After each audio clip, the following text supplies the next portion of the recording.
बिस्मिल्लाहिर्रहमानिर्रहीम। अस्सलाम वालेकुम। स्टॉक वर्ल्ड रिसर्च इंस्टीट्यूट से मैं हूं सईद अफजल। आज हम अपने इस वीडियो के अंदर आपके साथ शेयर करेंगे मार्केट की ताज़ा तरीन सूरत हाल और वो तमाम स्टॉक्स जिनकी हमारी कॉल्स भी हिट हुई हैं, और उसके बाद आपके सवालों के जवाबात जिसमें आपने मुख्तलिफ़ स्टॉक्स के बारे में, स्टॉक मार्केट के अंदर काम करने के बारे में डिफरेंट किस्म के सवालात किए हैं। उनमें से तकरीबन हमने तमाम ही सवालात शामिल किए हैं जिसका जवाब दिया जाएगा, और एक एक चीज़ पर हम कोशिश करेंगे कि आपको सेटिस्फैक्ट्री रिप्लाई कर सकें। तो first of all market, stock market आज भी दिन भर तकरीबन 1000 पॉइंट्स ऊपर ट्रेड करती रही है, और इस दौरान हमने देखा कि मार्केट में तकरीबन एंड के अंदर जो है थोड़ा सा सेलिंग प्रेशर देखा गया है, और उसके बाद जब मार्केट क्लोज़ हुई है तो तकरीबन 1,17,112 पॉइंट्स पर मार्केट क्लोज़ हुई है, और स्टॉक मार्केट 2 दिनों से रिस्पेक्ट कर रही है 1,17,000 को, और इस लेवल को बरकरार रखे हुए है। आज भी उसने तकरीबन 112 पॉइंट ऊपर क्लोजिंग दी है। That's is a good sign कि मार्केट 1,17,000 से ऊपर क्लोज़ हो रही है, तो ये एक अच्छा साइन है। इसमें हमें थोड़ी सी ये तसल्ली है कि मार्केट अभी अपना मोमेंटम बरकरार रखे हुए है और आने वाले दिनों में बेहतर हो सकती है, क्योंकि इस वक्त जितनी भी न्यूज़ आ रही हैं वो सब पॉजिटिव न्यूज़ आ रही हैं। मुल्क की इकॉनमी के हवाले से FICL का इजलास, उसके अलावा हम सुन रहे हैं, देख रहे हैं कि पाकिस्तान के ज़र मुबादला के ज़ख़ायर काफ़ी ज़्यादा अच्छे हो चुके हैं। उसके साथ इन्फ्लेशन अपना जो है वो काफ़ी बेहतर पोजीशन में आ चुकी है, और इंटरेस्ट रेट मज़ीद कट लगने वाले हैं। तो इस तरह की जो न्यूज़ आ रही हैं ये सब बड़ी पॉजिटिव हैं, और इन पॉजिटिव न्यूज़ के साथ हमें ये लगता है कि आने वाले दिनों में भी स्टॉक मार्केट अच्छा परफॉर्म करती हुई नज़र आएगी। और यहाँ से सबसे पहला टारगेट 1,20,000, फिर 1,25,000, और उससे अगला टारगेट 1,30,000 हो सकता है। इसलिए हमें अपने अच्छे शेयर्स में काम करना चाहिए। इस हवाले से आपके मुख्तलिफ़ सवालात भी हैं जिसमें हम मज़ीद तफसील के साथ स्टॉक मार्केट के ऊपर जो अभी सिचुएशन चल रही है उस पर रोशनी डालेंगे। फ़र्स्ट ऑफ़ ऑल आज जो हमारे टारगेट्स हिट हुए, जिन स्टॉक्स ने परफॉर्म किया, उसमें एक साइड बैटरी, इसको अपर लॉक लगा। ये हमारे पेड ग्रुप के अंदर कॉल थी, और उसमें एक साइड बैटरी ने ज़बरदस्त परफॉर्म करते हुए अपर लॉक लगाया है। दूसरी हमारी पेड ग्रुप के अंदर कॉल थी एफर्ट की, उसमें भी आज एफर्ट ने बहुत अच्छा परफॉर्म किया और 220 को जाकर उसने हिट किया है। मिज़ान बैंक की कॉल आपके सामने हम अपनी वीडियो में भी दे चुके हैं, और उसमें बहुत तफसील से उस पर बात कर चुके हैं, और ये हमारी तकरीबन 226-23 की ख़रीदारी आज मिज़ान बैंक ने 252 को हिट किया है, और ये बहुत ज़बरदस्त परफॉर्म कर रहा है। उसके बाद हमारी कॉल PIOC के बारे में थी। PIOC ने 222 को हिट किया है, और हमारा टारगेट इसका 218 का था, जो कि आज अल्हम्दुलिल्लाह अचीव हुआ है। उसके अलावा EPQL में हमारी कॉल काफ़ी दिनों पहले थी जब ये अंडर प्रेशर था, उस वक़्त हमने इसकी ख़रीदारी करवाई थी, और 2680 का इसका पहला टारगेट रखा था, जो कि अचीव हो चुका है। इसके अलावा FFC में हमारी कॉल थी जो 388 पर थी, जिसमें आज ये 387 रुपये 98 पैसे को जाकर इसने हिट किया है। 2 पैसे से कॉल हिट नहीं हुई, बट ओवरऑल इसने भी अच्छा परफॉर्म किया है। तो हमारी तकरीबन ये तमाम कॉल्स जो हैं ये अच्छी रही। हमारी जो सर्विसेज, जो पेड सर्विसेज ले रहे थे, उनके लिए भी बेहतरीन रही। और वैसे भी हम जैसे कि मिज़ान बैंक का आप लोगों को बता चुके हैं, वीडियोस के अंदर हम फौजी फूड का बता चुके हैं, हम नील का बता चुके हैं। तो ये तमाम स्टॉक्स बेहतरीन परफॉर्म कर रहे हैं ओवरऑल, क्योंकि इसमें हम देख रहे थे कि पोटेंशियल है, और वाकई वो स्टॉक्स अपनी परफॉर्मेंस देते जा रहे हैं। That is a good sign. अब यहाँ पे आपके सवालात हैं जिन पर तफसीली बात होगी, क्योंकि आपके तमाम सवालात जो हैं हम अपनी वीडियोस के अंदर शामिल करते हैं, उनका गाहे बगाहे जवाब देते रहते हैं। और इसके साथ एक आध ऐसी वीडियो भी हम बना देते हैं जिसके अंदर तमाम आपके सवालों को शामिल करते हैं, और आपके डिफरेंट किस्म के सवालात हैं जो कि मुख्तलिफ़ मौज़ूआत को लिए हुए हैं। तो सबसे पहले अमार चौधरी ने पूछा है, इनका सवाल बड़ा दिलचस्प है। पूछते हैं कि अगर 6 महीने के लिए होल्डिंग हो तो स्टॉप लॉस कहाँ पे लगाना होगा।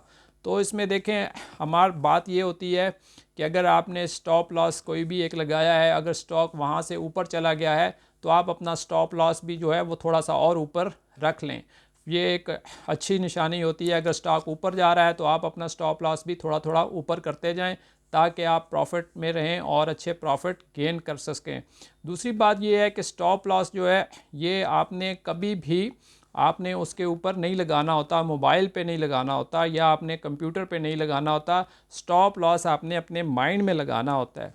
अगर आप स्टॉप लॉस मोबाइल पे लगाते हैं या अपने कंप्यूटर पे लगाते हैं और उसके बाद आप वेट करते हैं तो अक्सर ख़तरा ये होता है कि वो स्टॉप लॉस हिट हो जाता है, क्योंकि मार्केट के अंदर कहीं ना कहीं किसी न किसी तरह से स्टॉप लॉस को कोशिश की जाती है कि वहाँ पे जो शेयर्स मौजूद हैं उनको उठा लिया जाए, ख़रीद लिया जाए और सस्ते दामों उठा लिया जाए। तो स्टॉप लॉस आपने मोबाइल पे नहीं लगाना, ख़ास एहतियात ये करनी है कि आपने अपने माइंड में लगाना है और जैसे जैसे स्टॉक ऊपर की तरफ जाएगा तो ऐसे ऐसे आपने अपना जो स्टॉप लॉस है इसको भी ऊपर की तरफ ले जाना है और टारगेट के साथ साथ आपने ऊपर की तरफ मूव करते रहना है। तो जैसे जैसे स्टॉक ऊपर मूव करे आपका स्टॉप लॉस भी जो है वो ऊपर की तरफ जाना चाहिए। उसके बाद शहबाज अली ने पूछा है कि SSGC 2025 में कहाँ देख रहे हैं।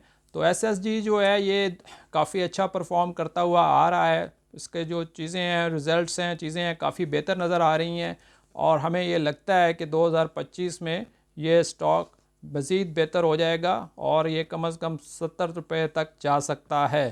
तो अभी आजकल ये करेक्शन कर रहा है, थोड़ा सा निचले रेटों पर आप ख़रीदना चाहें तो डिप्स पर थोड़ा थोड़ा करके जमा कर सकते हैं।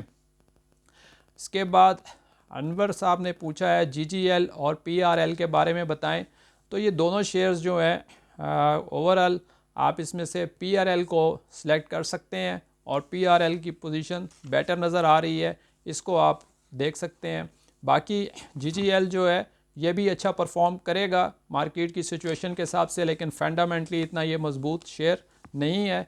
इसलिए आपने कोशिश ये करनी है कि ऐसे शेयर्स में ख़रीदारी करें जिनके फंडामेंटल्स बहुत अच्छे हैं और जो कंपनियां फंडामेंटली थोड़ा वीक हैं उनको आपने अवॉइड करना है। इसके बाद मंजूर अहमद साहब ने सवाल किया है कि मारी के बारे में बताएं। तो देखें जब भी आप सवाल करते हैं तो उसमें आप लाजमी थोड़ा सा डिटेल से सवाल पूछा करें ताकि हमें पता चले कि आपका सवाल है क्या। मारी के बारे में अगर मैं एक लाइन में बात करूं तो मारी बहुत अच्छी कंपनी है, लेकिन ज़ाहिर है ये आपका क्वेश्चन नहीं होगा।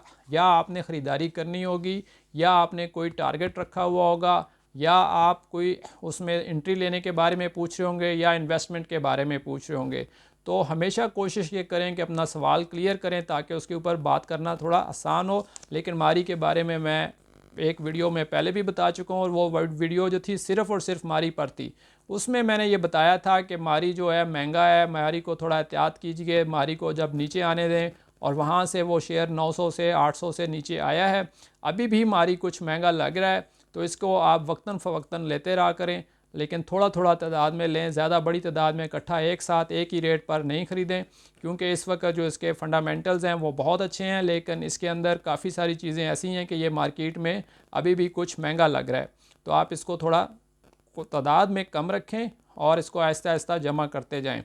उसके बाद एक हमारे व्यूअर्स हैं जो नामालूम हैं लेकिन उन्होंने पूछा है कि ऑल टाइम हाई पे मार्केट है तो इस वक्त इसको क्या करना चाहिए, डर लगता है हमें ख़रीदारी करते हुए।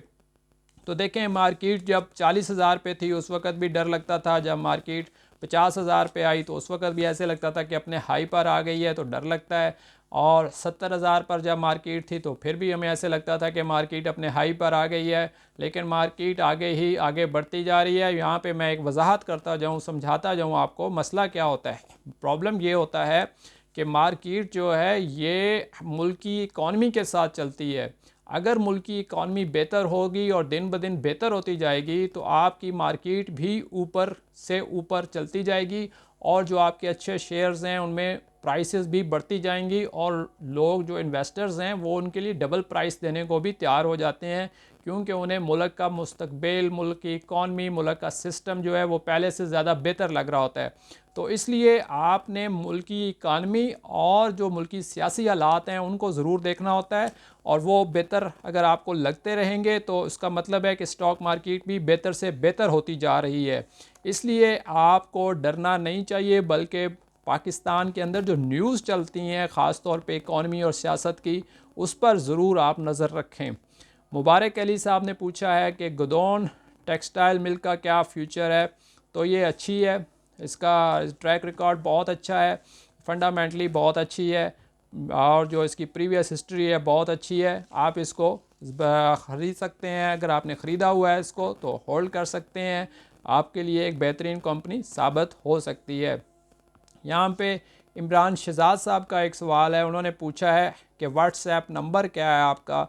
तो मैंने व्हाट्सएप नंबर डिफरेंट प्लेसेस पे देता रहता हूँ, अगर आपकी नज़र से नहीं गुज़रा तो मैं आपको बता देता हूँ। 0336165594। एसन ने जर्मनी से ये सवाल पूछा है। वो पूछते हैं कि मार्केट प्रेशर में लग रही है, बाय करें या प्रॉफिट लें या क्या करें। तो देखें, मार्केट ऐसा कोई ज़्यादा प्रेशर में नहीं है। जैसा कि मैंने शुरू में बताया कि मार्केट 1,17,000 से ऊपर ट्रेड कर रही है, जो कि एक अच्छा साइन है। आप इसमें अगर अच्छे शेयर्स के अंदर हैं तो स्टे कर सकते हैं, होल्ड कर सकते हैं, और अगर आप प्रॉफिट टेकिंग करना चाहें तो अच्छे शेयर्स में जिस वक्त मार्केट ऊपर जाती है तो आप हाफ के करीब जो है वो सेल करके दोबारा थोड़ा सा वेट करें, और जब नीचे आए तो उसको थोड़ी सी एंट्री को अपनी बेहतर कर लें। लेकिन ओवरऑल आप इसमें अपनी प्रॉफिट टेकिंग हाफ के सेल करके कर सकते हैं। मोहम्मद सदीकी साहब इन्होंने पूछा है कि वो कौन से ऐसे स्टॉक्स हो सकते हैं जिनमें वो मंथली इन्वेस्टमेंट करें। तो उसके लिए मैं आपको कुछ स्टॉक्स सुजेस्ट कर देता हूँ। उन स्टॉक्स के अंदर आप मंथली बेसिस पर कर सकते हैं इन्वेस्टमेंट्स। तो उसमें FFC है, उसमें UBL, MBBL और ILP और पाकिस्तान ऑयल फील्ड और हबको, ये वो शेयर्स हैं जिनके अंदर आप मंथली बेसिस पर अपनी इन्वेस्टमेंट्स कर सकते हैं। अहमद एजाज साहब ने पूछा है हबको और DG खान सीमेंट्स किस तरह हैं। तो हबको अच्छा शेयर है, आप इसमें कंटिन्यूटी कर सकते हैं। बाकी जो DG खान सीमेंट है ये थोड़ा सा फंडामेंटली वीक है, इसके अंदर कुछ प्रॉब्लम्स नज़र आते हैं, और DG खान सीमेंट जो है ओवरऑल कुछ महंगा भी लग रहा है, तो आप इसमें थोड़ा एहतियात कीजिए। और मुबशर साहब ने पूछा है कि इस्लामिक बैंक में एक ख़बर लगी थी जिसके बाद इसके शेयर्स गिर गए हैं, और फैसल बैंक का क्या होगा। तो देखें, इस तरह की जब न्यूज़ आती हैं तो मार्केट में थोड़ा सा पैनिक आता है, और जब पैनिक फैलता है तो शेयर्स की प्राइसेस नीचे आ जाती हैं। लेकिन ओवरऑल एज सच कोई बिग ख़तरा नहीं है, और फैसल बैंक के बारे में मैंने एक तफसीली वीडियो जो बनाई है, अगर आपने वो देखी हो तो उसके अंदर हमने ये बताया है कि फैसल बैंक फंडामेंटली अच्छा शेयर है और इसका फ्यूचर भी अच्छा लग रहा है। आप फैसल बैंक को होल्ड कर सकते हैं, इसमें इन्वेस्टमेंट्स कर सकते हैं, और इसके रिज़ल्ट्स पर नज़र रख सकते हैं। दूसरा, मोहम्मद सदीकी साहब ने पूछा है कि शरह सूद गिरने के बाद बैंक स्लो हो जाएंगे, इसके बारे में आप क्या कहते हैं। तो देखें, जो इंटरेस्ट रेट्स हैं ये जब भी गिरे हैं तो मैंने आपको सोशल मीडिया के मुख्तलिफ़ प्लेटफॉर्म्स पर बाकायदा इसके बारे में बताया है कि इंटरेस्ट रेट बेशक गिर रहे हैं, लेकिन बैंकों के जो प्रॉफिट्स हैं वो ऐसा कोई बहुत ज़्यादा उनको डिफरेंस नहीं है। पाकिस्तान में जो अच्छे बैंक्स हैं इनके मुसलसल कई सालों से, कई दहाइयों से प्रॉफिट्स बना रहे हैं, और इनकी प्रॉफिटेबिलिटी हम बढ़ते हुए देख रहे हैं। इसलिए इंटरेस्ट रेट कम होने से भी कोई बहुत ज़्यादा फ़र्क नहीं पड़ेगा, और बैंक्स ने पहले से इतनी प्लानिंग की होती हैं कि वो उन चीज़ों को एडजस्ट कर लेते हैं। इसलिए अगर शरह सूद कम हो रही है तो उसके बावजूद भी आप बैंकों के शेयर्स को होल्ड कर सकते हैं, और ये आपके लिए काफ़ी अच्छे प्रॉफिटेबल साबित हो सकते हैं। उसके बाद उमर राजा साहब का एक क्वेश्चन आया है कि CYAN के अंदर क्या सिचुएशन हो सकती है। ओवरऑल ये एक अच्छा शेयर है, अच्छा परफॉर्म करता हुआ नज़र आ रहा है, लेकिन आप इसमें अगर काम कर रहे हैं तो 35-50 का स्टॉप लॉस ज़हन में ज़रूर रखिए, क्योंकि आजकल ये करेक्शन भी कर रहा है। शहबाज अली साहब ने SSGC के बारे में पूछा है। तो SSGC के बारे में मैं पहले भी बता चुका हूँ, अभी भी ये करेक्शन कर रहा है, और 47.30 पे इसने क्लोजिंग दी है। और इससे पहले वो 50-80 का हाई लगा चुका है। जब ये नीचे आ रहा है तो आप इसे जमा कर सकते हैं और टाइम टू टाइम कलेक्ट कर सकते हैं। आगे भी इसका फ्यूचर बेहतर लग रहा है। नासिर सिद्दीकी साहब ने कहा है कि वीडियो 8 मिनट की बहुत अच्छी बात है।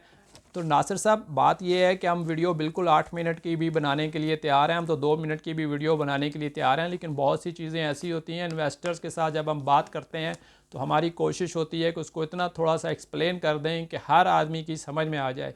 सम टाइम बहुत ज़हीन लोग भी होते हैं, नॉर्मल लोग भी होते हैं, कुछ लोग बिज़ी भी होते हैं, उनको एक्सप्लेन करने की ज़रूरत होती है। तो आम तौर पे हमारी कोशिश होती है कि हम शार्ट से शार्ट और टू द पॉइंट वीडियो बनाएं, लेकिन अगर कहीं थोड़ी सी तवालत हो जाए तो उसके लिए आप लोग भी बर्दाश्त का मुजाहरा करें। कोई ऐसा फ़र्क नहीं पड़ता। हमारा मेन मकसद जो है सबका, वो स्टॉक मार्केट को सीखना और सिखाना है। उसमें अगर 2-4 मिनट ज़्यादा भी लग जाएं तो कोई ऐसी बात नहीं, लेकिन ओवरऑल हम कोशिश करते हैं कि टू द पॉइंट बात करें और ज़्यादा लंबी चौड़ी तफसीली गैर ज़रूरी बातों से परहेज़ करें। आमिर जमाल साहब ने कहा है कि मीज़ान बैंक अच्छा है। जी बिल्कुल, ये एक अच्छा है। इसके ऊपर पूरी मैंने एक वीडियो में तफसीली बात भी की है, उस पर कॉल भी दी है और उसमें डिटेल से बताया भी है कि किस तरीके से हम मीज़ान बैंक के अंदर काम कर सकते हैं। और उसके अंदर हमारी पहली कॉल जो थी वो मीज़ान इस साल की 2025 की जो हमने यहाँ पे कॉल दी है वो मीज़ान बैंक के बारे में ही थी और उसका हमने टारगेट भी बताया था और उसका एंट्री लेवल भी बताया था। तो उम्मीद है कि आपके लिए ये काफ़ी अच्छा साबित होगा। आज की वीडियो का अख्ताम करते हुए मैं ये कहना चाहूँगा कि आपके सवालों के जवाबात भी दिए हैं इसमें और स्टॉक मार्केट के हवाले से भी बात की है। अगर आपका कोई और सवाल हो तो आप कमेंट्स में ज़रूर करें। हमारी टीम जो है कमेंट्स के अंदर आपके तमाम सवालों को न सिर्फ रिप्लाई करती है बल्कि उनको अपनी वीडियोज़ के अंदर भी शामिल करती है ताकि आपको तफसीली जवाब दिया जा सके। आज के लिए इजाज़त, बहुत शुक्रिया। अल्लाह हाफिज़, अस्सलाम वालेकुम।